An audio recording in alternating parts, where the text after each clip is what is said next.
پھر بہت سارے لوگ جن کی نیتیں اور ارادے بڑے اچھے ہوتے ہیں شروع میں، وہ بھی اس مافیا کا شکار ہو جاتے ہیں اور ان کے رنگ میں رنگ جاتے ہیں۔ یاد رکھنا، کسی شخص کی بلیک میلنگ کا کبھی شکار نہ ہونا، کبھی کسی کی میٹھی اور مسجع مکفہ باتوں کا شکار نہ ہونا۔ کوئی کیا کر سکتا ہے اگر اللہ مددگار ہو تو؟ جس کو رب کریم اٹھانا چاہے اسے کوئی گرا سکتا ہے؟ ہم یہ ڈرے ڈرے سہمے پریشان فیصلہ کرنے کی طاقت نہیں، مجھے چلنا چاہیے کہ نہیں، اٹھنا چاہیے کہ نہیں، کرنا چاہیے، اٹھ باندھ کمر کیوں ڈرتا ہے؟ پھر دیکھو خدا کیا کرتا ہے۔ حضرت عبداللہ ابن عباس فرماتے ہیں میرے نبی پاک علیہ السلام نے میری تربیت فرمائی، حضور نے میری تربیت فرمائی، اور محبوب پاک علیہ السلام نے فرمایا عبداللہ یاد رکھنا، یہ نوجوان دوست میری بات لکھ لیں، پریشان لوگ میری بات لکھ لیں، جن کے پاس قوت فیصلہ نہیں وہ اس بات کو لکھ لیں۔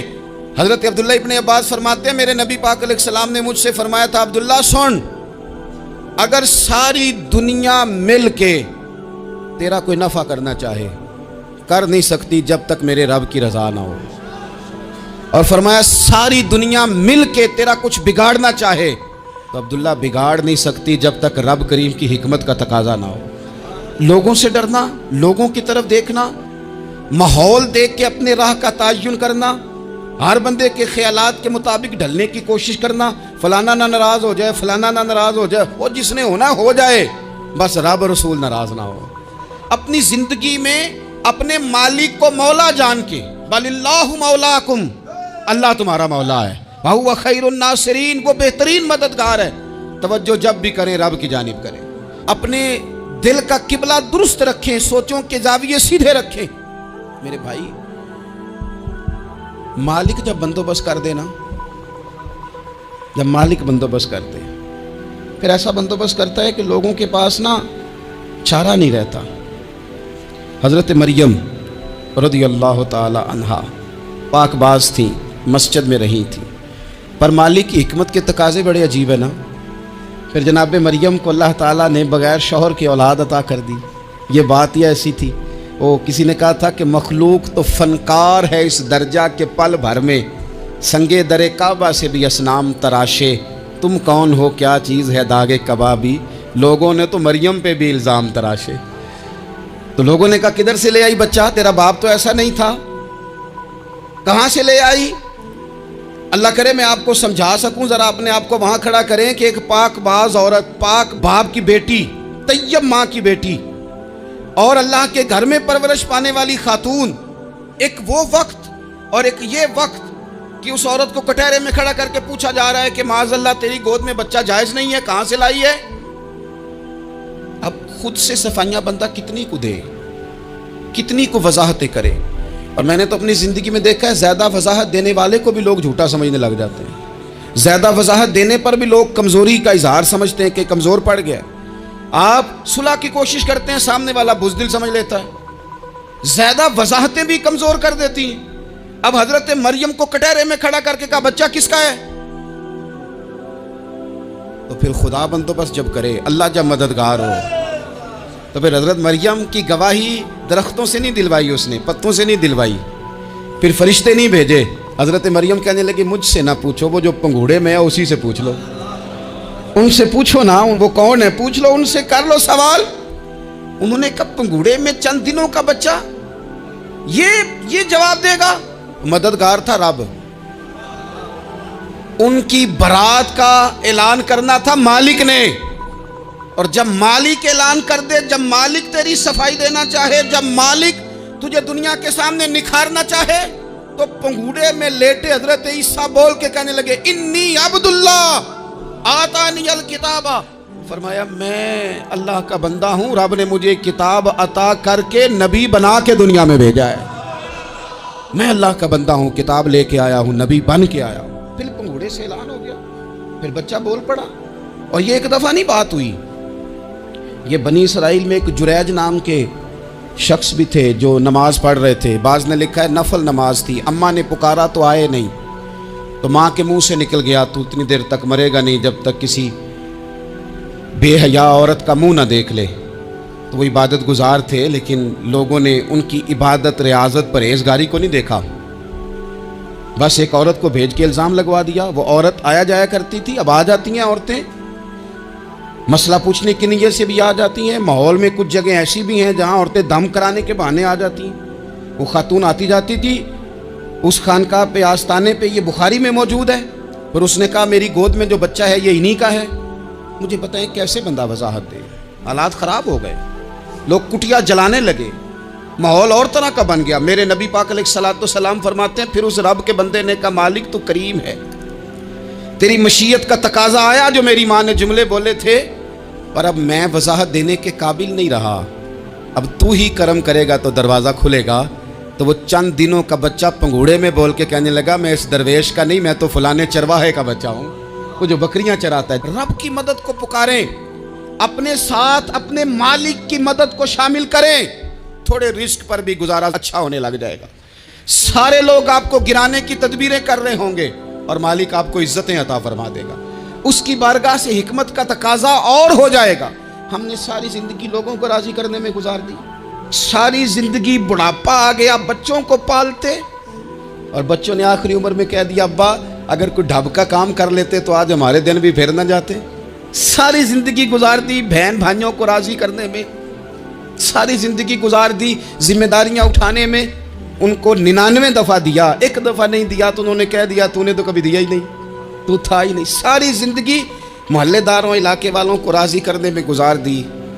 اور میں نے ایسے لوگ بھی دیکھے دین کے لیے وقت گزارا, لیکن جب بڑھاپے میں دانت کام نہ کرتے تھے تو وقت کے مفتیوں کو بھی مسجدوں کی کمیٹیوں نے کہہ دیا اب آپ کی سمجھ نہیں آتی, ہم نے خطیب کو یور رکھنا ہے, نہ دیکھو دنیا کی طرف, دنیا رلا دیتی ہے, نہ راضی کرو بندوں کو, بندے تھکا دیتے ہیں, نہ پیچھے بھاگو ہر وقت دنیا داروں کے, یہ انسان کو کمزور کر دیتے ہیں.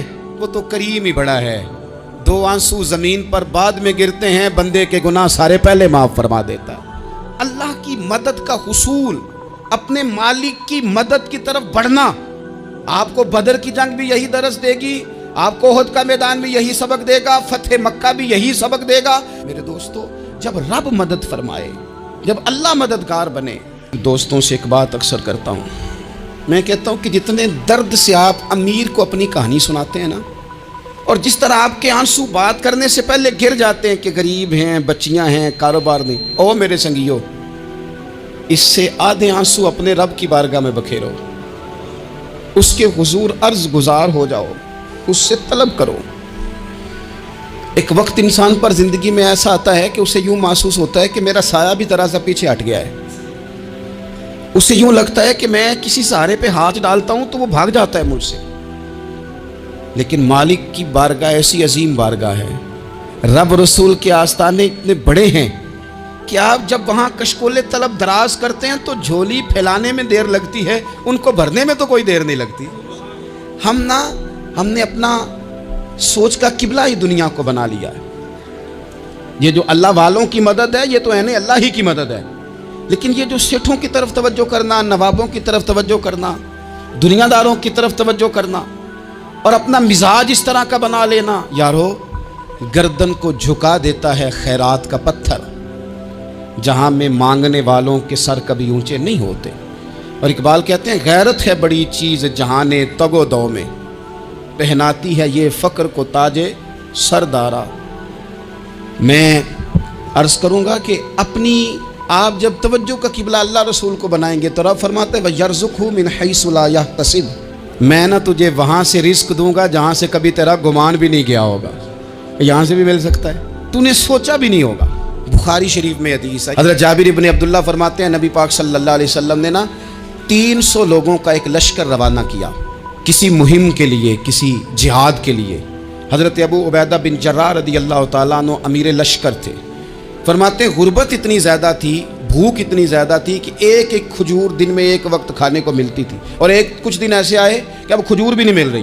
فرماتے ہیں اتنی زیادہ بھوک لگی مجاہدین کو 300 بندہ پتے کھا کے گزارا ہونے لگے. یہ بخاری میں موجود ہے. آپ فرماتے ہیں کہ دریا کے کنارے ہمارا پڑاؤ تھا, ٹھہراؤ تھا. جب بھوک سے نڈھال ہو گئے نا, وَيَرْزُقْهُ مِنْ حَيْثُ لَا يَحْتَسِبُ, اللہ وہاں سے روزی دیتا ہے, گمان بھی نہیں ہوتا. فرماتے ہیں ایک مچھلی اللہ تعالیٰ نے دریا کے کنارے بھیجی. فرماتے ہیں وہ تھی تو مچھلی پر پہاڑ جتنی تھی. بخاری میں لفظ ہیں حضرت جابر ابن عبداللہ رضی اللہ تعالیٰ عنہ فرماتے ہیں 300 آدمی 18 دن تک اس مچھلی کو کھاتے رہے، مچھلی ختم ہی نہیں ہوئی. مچھلیاں نہیں، مچھلی. کہتے ہیں 18 دن 300 بندہ کھاتا رہا، مچھلی ختم ہی نہیں ہوئی. اور فرماتے ہیں کہ اس کی ہڈی نکال کے، کانٹا کہیں گے آپ اپنی زبان میں، کہتے ہیں وہ نکال کے نا تو اس کو کھڑا کیا نا جب، تو اونٹ کجاوے سمیت اس کے بیچ سے گزر جاتا تھا. 2 اس کے کانٹے جوڑے.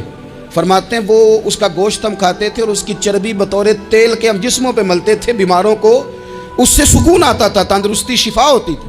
فرماتے ہیں ہم کھایا بھی ہم نے اور کچھ لے کے ہم مدینے بھی گئے، اور قربان جائیں نبی پاک نے بھی اس میں سے کھایا. ہم نے عرض کی حضور یہ معمہ کیا ہے، یہ ماجرا کیا ہے؟ تو محبوب نے فرمایا تمہارے پاس غذا نہیں تھی، رب نے تمہارے لیے بندوبست کیا ہے، اللہ نے تمہیں دیا ہے. مکان شروع کر لیا ایک صاحب نے، وہ مکان بنانے لگے. آپ وہ حساب لگا رہے ہیں، کہتے ہیں میرے پاس اتنے پیسے ہیں، اتنے میں نے فلانے دوست سے کہنا ہے اس نے دے دینے، اتنے فلانے رشتہ دار سے کہنا ہے اس نے دے دینے، اتنے فلانے سے کہنا ہے اس نے دے دینے. یہ ساری کاپی بنا کے مکان شروع کر لیا. جو روز کہتا تھا نا کوئی حکم ہو جاتے 10 سب سے پہلے اس کو کہا میاں پیسے چاہیے دین. وہ کہندا ہو کل ہی منڈا ٹوریا ہے، کدے تو پرسوں 10 داتے لب جانے سن. میں آپ کو اپنے تجربے کی بات بتا رہا ہوں. جن لوگوں کا خیال ہوتا ہے نا کہ آپ سٹارٹ کریں فلانا کام، ہم آپ کے ساتھ ہیں، اللہ کا ہی کوئی نظام ہے، وہ بالکل بھی نہیں ساتھ ہوتے. لیکن ایسا نہیں ہے کہ کوئی ساتھ نہیں ہوتا. اللہ تعالیٰ بڑے اسباب پیدا کرتا ہے، وہاں سے دیتا ہے جہاں سے گمان بھی. ہمارا یہ ذہن بن جاتا ہے ہم ساری اپنے حساب سے چلتے ہیں، اتنے رشتہ داروں سے اتنے، کون آپ کے ساتھ چلے گا؟ سوال ہی نہیں پیدا ہوتا. یہ سارے کام چھوڑ کے سب سے پہلے 2 رکعتیں پڑھو، اپنے رب کی بارگاہ میں، رسول کائنات کی بارگاہ میں گزارشات اور استغاثے پیش کرو، وہاں سے خیر طلب کرو. دنیا دار کیا دیں گے، کیا دے سکتے ہیں، کیا حیثیت ہوتی ہے کسی؟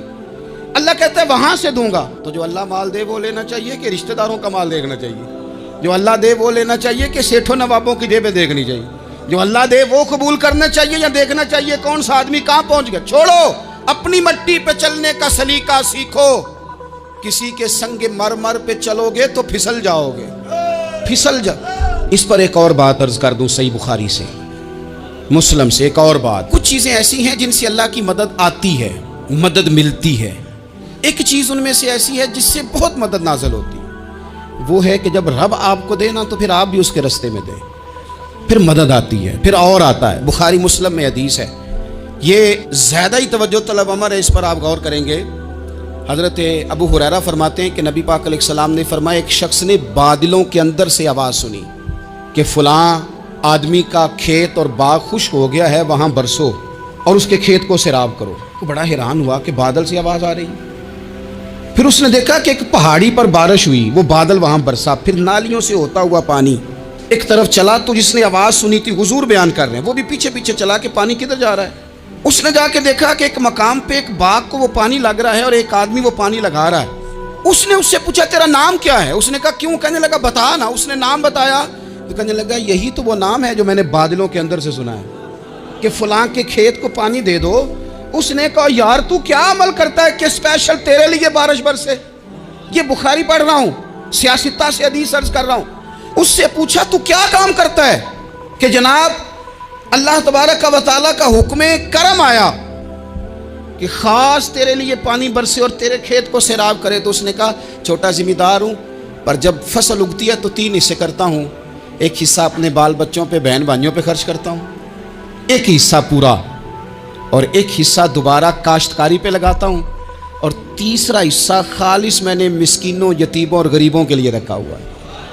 وہ جو تیسرا حصہ اللہ کرے آپ سمجھیں، وہ رب کے بندوں پہ تیسرا حصہ خرچ کرتا ہے نا، تو کریم مالک نے فرمایا جہاں سے غریب کا حصہ جاتا ہے وہ کھیت خشک نہیں رہنا چاہیے. وہ جہاں سے مسکین روٹی کھاتے ہیں وہ خشک نہ رہے. جہاں سے یتیموں کو کچھ آتا ہے کہیں اس کی فصل رہ نہ جائے. میں اور آپ بھی اگر اپنے مال میں مسکینوں، یتیموں، غریبوں کے حصے رکھ لیں گے تو فصلیں خشک نہیں رہیں گی. ان کے اندر تازگی آئے گی، نور آئے گا، کرم آئے، خاص کر خدا کی رحمت برسے گی. مدد اللہ سے چاہیں، اپنی توجہات کا مرکز رب رسول کی ذات کو بنائیں، پھر آپ محسوس کریں گے کہ بڑی جلدی اللہ تعالیٰ کی مدد آنے لگی ہے. کبھی آپ صرف کہہ دیں نا میرا رب میرے ساتھ ہے، اس لفظ میں اتنی طاقت ہے کہ دشمن ویسے زیر ہو جاتا ہے۔ زندگی میں کسی سے بھی لڑائی ہو تو اچھی طرح سوچ لیں کہ اللہ اس طرف ہے یا اس طرف ہے۔ اگر آپ زیادتی پہ ہیں تو پھر رب مظلوم کی جانب ہے۔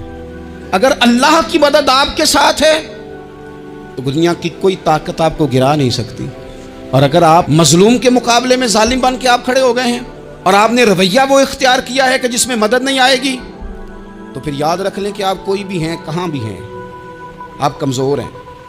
طاقتور تھے ابتدائے اسلام میں، ظاہری طاقت تھی کفار مکہ کے پاس، وہ ڈنڈوں سے مارتے تھے غریبوں کو، ان کے ہاتھوں میں ڈنڈے تھے، اور خدائی طاقت ان مظلوموں کے ساتھ تھی۔ صاحب زرقانی نے لکھا ہے، حضرت زنیرہ رضی اللہ تعالیٰ عنہ ایک لونڈی ہیں، غریب ہیں، ماڑے دا کی کام محمد نہ سجانا یا رونا، غریب سادی بی بی اور لونڈی کنیزہ، ایک مشرک کی کنیزہ تھی، انہوں نے کلمہ پڑھ لیا، وہ ڈنڈوں سے مارتا، دروں سے مارتا، تکلیف دیتا۔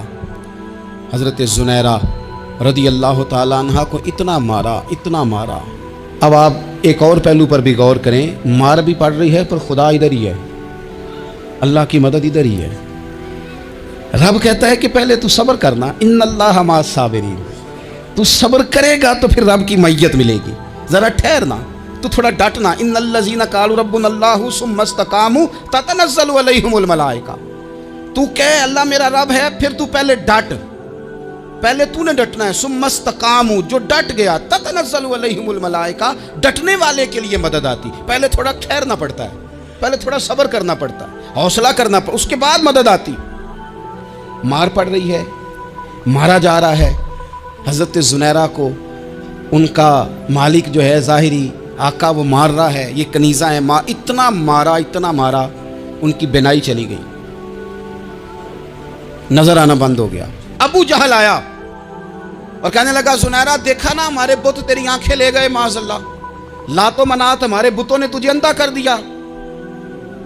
اب ایسا نہیں ہے کہ بی بی روتی جا رہی ہے، روتی جا رہی ہے، مایوسی مایوسی، معاذ اللہ، پریشانی، غریبی بڑی ہے، پوچھنے والا کوئی نہیں، یہ باتیں نہیں۔ کیا جملے ہیں خاتون کے، کیا لفظ ہیں۔ ابو جہل نے تنزیہ کہا، معاذ اللہ، کہنے لگا دیکھا نا ہمارے بتوں نے تجھے اندھا کر دیا۔ تو جناب زنیرہ آنکھوں کی بینائی گئی ہے، رات کو گئی ہے، دکھ ابھی تازہ ہے، لیکن اللہ پہ جو توکل ہے، اپنے مالک سے جو رشتہ ہے وہ اتنا مضبوط ہے، اتنا طاقتور ہے، اس میں اتنی گہرائی ہے کہ حضرت زنیرہ بول کے نا اتنی قوت سے بولی، اتنی طاقت سے بولی کہ پورے کفر پر لرزہ طاری ہو گیا۔ فرمانے لگی تمہارے بتوں کی کیا اوقات ہے کہ وہ میری بینائی لے جائیں، یہ میری رب کی حکمت کا تقاضا ہے۔ جب تک اس نے چاہا زنیرہ دیکھتی رہی، اور جب اس نے چاہا زنیرہ کی آنکھوں کی بینائی چلی گئی، اور اگر وہ چاہے گا نا تو بینائی واپس بھی کر دے گا۔ اگر ہو ذوق یقین پیدا تو کٹ جاتی ہیں زنجیریں، اگر وہ چاہے گا تو بینائی آ بھی جائے گی۔ حضرت زنیرہ نے رات کو یہ لفظ کہے، ابو جہل اور سارے کفار ڈر کے سن کے چلے گئے، آپ اطمینان سے آ کے بستر پہ سوئی۔ جب سویرے اٹھی تو اللہ نے آنکھوں کی روشنی واپس کر دی تھی، آنکھوں کی۔ اب چھڑی پکڑی ہے، بازاروں میں گھومتی ہے، کہتی ہیں بلاؤ کدھر ہے تمہارے لات و منات، دیکھو میرے رب نے روشنی واپس کر دی، آ کر میرے ساتھ ادھر آ، ستمگر ہنر آزمائیں، تو تیر آزما ہم جگر آزمائیں۔ بیمار لوگوں یاد رکھو، کہہ دیا ڈاکٹر نے کہ تو بڑا بیمار ہے، تو بڑا کمزور ہے، یہ ہو گیا وہ ہو گیا، تو ڈاکٹر اپنے علم کے مطابق بات کر رہا ہے، ہوگا تو وہ جو میرا رب چاہے گا۔ کمزور ہو جانا، پریشان ہو جانا، تکلیف میں آ جانا، پتہ نہیں بات ہو گئی ہے تو جانے کیا ہو جائے گا۔ اپنی زندگی کے اندر اپنے رب سے رشتہ مضبوط کریں، رسول کائنات سے رشتہ مضبوط کریں، اللہ والوں سے رشتہ مضبوط کریں۔ حضرت زنیرہ نے پیغام دیا کہ زندگی میں جو جینا چاہتے ہیں تو وہ رب کا نام لے کے جی سکتے ہیں، جو اپنی زندگی میں خوشیاں دیکھنا چاہتے ہیں تو رسول اللہ کے نام پر خوشیاں دیکھی جا سکتی ہیں۔ توکل کی بنیاد پر بندہ خوشیاں لے سکتا ہے، اور اگر انسان میں توکل نہیں ہے تو پھر وہ اس کالے جادو سے بھی ڈر رہا ہے، وہ نیلے سے بھی ڈر رہا ہے، وہ پیلے سے بھی ڈر رہا ہے، وہ فلانے سے بھی ڈر رہا ہے، وہ میرے خلاف فلانا رشتہ دار سازش کر رہا ہے تو ڈر رہا ہے، فلانا میرے بارے میں یہ کر رہا ہے تو ڈر رہا ہے، وہ پتہ نہیں دنیا ادھر ہو جائے گی تو کیا ہو جائے گا، اٹھ باندھ کمر کیوں ڈرتا ہے، پھر دیکھ خدا کیا کرتا ہے۔ تو اس ساری گفتگو کا نچوڑ آپ کو یہ عرض کیا ہے سب سے پہلے تو یہ کہ میدانوں میں مدد بھی اللہ کی، رزق میں مدد بھی اللہ کی، فصلیں خشک ہوں تو مدد پھر بھی اللہ کرے تو پھر ساری مدد، اور اگر انسان بیمار ہو تو پھر بھی مدد اللہ کی۔ تو اپنے اللہ کی جانب توجہ کو بڑھائیں، آپ اللہ سے مدد کے سوالی بنیں۔ ترمذی کی ایک حدیث ہے، میں آپ کو زندگی کا تجربہ بتاتا ہوں کہ جب میں بڑا پریشان ہوتا ہوں تو یہ والی روایت کھول لیتا ہوں، مزہ دیتی ہے۔ میرے نبی پاک علیہ السلام نے فرمایا اپنے دکھ سیٹھوں نوابوں کو نہ کہنا، مالداروں کا نہ کہنا، ورنہ اللہ تمہیں کبھی غنی نہیں کرے گا۔ فرمایا اپنے دکھ اپنے رب کی بارگاہ میں عرض کرنا، جلدی کرے یا دیر سے کرے اللہ تمہیں لوگوں سے بے نیاز کر دے گا، اللہ تمہیں غنی کر دے گا۔ رات کو بیٹھو نا اس کی بارگاہ میں، اسے دکھڑے سناؤ، چھوٹی چھوٹی باتیں۔ حضور نے فرمایا نمک بھی مانگو تو رب سے مانگو، چھوٹی چھوٹی بات سے شروع کرو نا۔ جب بندہ شروع کرتا ہے نا چھوٹی چھوٹی چیزیں تو بڑی ساری چیزیں یہ اس طرح ہوتا ہے جیسے بندہ رب سے گفتگو کر رہا ہے، مالک مجھے یہ چاہیے، مالک میں یہاں کمزور ہوں، اللہ میں یہاں پریشان ہوں۔ آپ یہ کر کے تو دیکھیں، لمبی لمبی دعائیں مانگ کے تو دیکھیں، اس کے حضور جڑ کے تو دیکھیں، آپ دیکھیں گے راحت کتنی ہے، سکون کتنا ہے۔